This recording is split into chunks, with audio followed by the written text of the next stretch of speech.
Bollywood hero Aamir Khan గారు ఒక big project అయితే తీయబోతున్నాడు భయ్య. మహాభారతం మూవీని అనమాట 5 పార్ట్లకు అయితే తీయబోతున్నాడు. అయితే ఈ 5 పార్ట్లు స్పీడ్గా అంటే ఏరికి ఒకటి రావాలని 5గురు డైరెక్టర్లు అనమాట పరిచయం చేశారు. దీంట్లో ఫస్ట్ పార్ట్ తీయబోయే డైరెక్టర్ సంజయ్ గారు. ఈయన చాలా సినిమాలు అయితే తీశారు. అయితే ఈయన అనమాట ఈ మూవీని అయితే డైరెక్ట్ ఇస్తున్నారు. అదే కాకుండా భయ్య ఈ మూవీలో నార్త్ యాక్టర్సే కాకుండా సౌత్ యాక్టర్స్ కూడా చాలా మంది అయితే తీసుకుంటారంట. ఎందుకంటే వాళ్ళకి బిగ్గెస్ట్ మార్కెటింగ్ కావాలి. ఎందుకంటే ఈ మూవీ అంటే 5 పార్ట్లుగా 5 పార్ట్లుగా అనమాట 2000 కోట్లు ఈ మూవీ బడ్జెట్ అనమాట. దాని కారణంగా ఈ మూవీలో చాలా మంది నార్త్ యాక్టర్ని అయితే తీసుకుంటారు. వీళ్ళు అర్జునుడిగా అల్లు అర్జున్ని తీసుకోబోతున్నాడు భయ్య. అయితే మన అల్లు అర్జున్ అట్లే మూవీ అయితే తీయబోతున్నాడు. అంటే AA22 మూవీ అయితే తీయబోతున్నాడు. అయితే ఈ మూవీ కారణంగా ముంబై అయితే వెళ్ళాడంట. అయితే సంజయ్ గారు అలాగే అమీర్ ఖాన్కి అలాగే అల్లు అర్జున్కి కొద్దిగా డిస్కషన్ అయితే నడిచిందంట.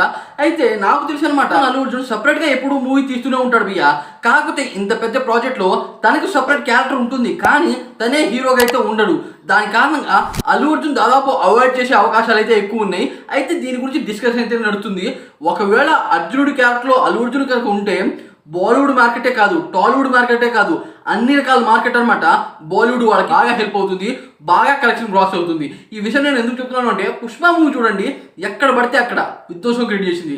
దాని కారణంగా గారు అల్లు అర్జున్ అయితే తీసుకోబోతున్నాడు. అదే కాకుండా అల్లు అర్జునే కాకుండా రామ్ చరణ్ తీసుకునే అవకాశాలు ఎక్కువ ఉన్నాయి. అదే కాకుండా మన పవర్ స్టార్ పవన్ కళ్యాణ్ గారికి తీసుకునే అవకాశాలు ఎక్కువ ఉన్నాయి. అదే కాకుండా భయ్య దీంట్లో ద్రౌపది క్యారెక్టర్ అనమాట పక్కాగా నార్త్ నుండే ఒక యాక్టర్ అయితే చూసుకుంటారంట భయ్య. ద్రౌపది క్యారెక్టర్ అంటే అది మామూలు విషయం కాదు. అలాంటి క్యారెక్టర్ అనమాట నాకు తెలిసి నయనతార గారు చేయొచ్చు, లేకపోతే సాయి పల్లవి గారు చేయొచ్చు. అదే కాకుండా కాజల్ అగర్వాల్ గారిని తీసుకున్న ఆవిడ సెట్ కాదు అని చాలా మంది అయితే అనుకుంటారు. దాని కారణం అమీర్ ఖాన్ గారు తీయబోయే మహాభారతంలో చాలా లీడ్ యాక్టర్స్ అంటే మెయిన్ రోల్స్ అనమాట పక్కగా నార్త్ యాక్టర్కే ఎక్కువ ప్రిఫరెన్స్ అయితే ఇవ్వబోతున్నారు. చూడాలి మరి ఈ మూవీ ఏ రేంజ్లో ఉంటుందో, ఎలాంటి విధ్వంసం క్రియేట్ చేస్తుందో. నాకు తెలిసి భయ్య డైరెక్టర్ రాజమౌళి గారు మహాభారతం తీయబోతున్నాడు. కాకపోతే ఆయన సెపరేట్ విజన్ ఉంది. అమీర్ ఖాన్ గారు అలా కాదు, స్పీడ్గా రావాలని చాలా మంది డైరెక్టర్ అనమాట పరిచయం అయ్యారు. దాని కారణంగా ఆ మూవీ కొద్దిగా దెబ్బయ్యే అవకాశాలు ఎక్కువ ఉన్నాయి. ఎందుకంటే ఒక డైరెక్టర్ అనమాట ఇంకో డైరెక్టర్ కరెక్ట్గా తీస్తాడో లేదో అని చాలా మంది అయితే డౌట్ అయితే ఉంటుంది. అలాగే ఎమోషన్స్, అలాగే ఆ యాక్షన్ సీన్స్ చాలా ఉంటాయి. ఆ మహాభారతం అంటే అది చిన్నది కాదు, అదొక ఇన్ఫినిటీ. దాన్ని తీయాలి అంటే చాలా బ్రెయిన్ అయితే వాడాలి. కానీ ఆ బ్రెయిన్ ఒక్కళ్ళే వాడితే బాగుంటుంది ఎంతైనా సరే. కానీ 5గురు డైరెక్టర్లు అనమాట ఆ మూవీని పాడు చేసే అవకాశాలు ఎక్కువ ఉన్నాయి అని చాలా మందికి తెలుసు. అయినా సరే అమీర్ ఖాన్ గారు స్పీడ్గా రావాలని ఈ రకం ప్లాన్ అయితే వేస్తున్నారు. ఈ మూవీ చూస్తున్న కాలంలో అనమాట రాజమౌళి గారు మహాభారతం మూవీ దిగుతారు. రాజమౌళి గారి మహాభారతంలో ఒక రేంజ్ ఉంటుంది. దీంట్లో చాలా మంది యాక్టర్స్ అయితే ఉన్నారు, కానీ నార్త్ యాక్టర్స్ అయితే ఉండరు. పూర్తిగా సౌత్ యాక్టర్స్ మాత్రమే ఉంటారు.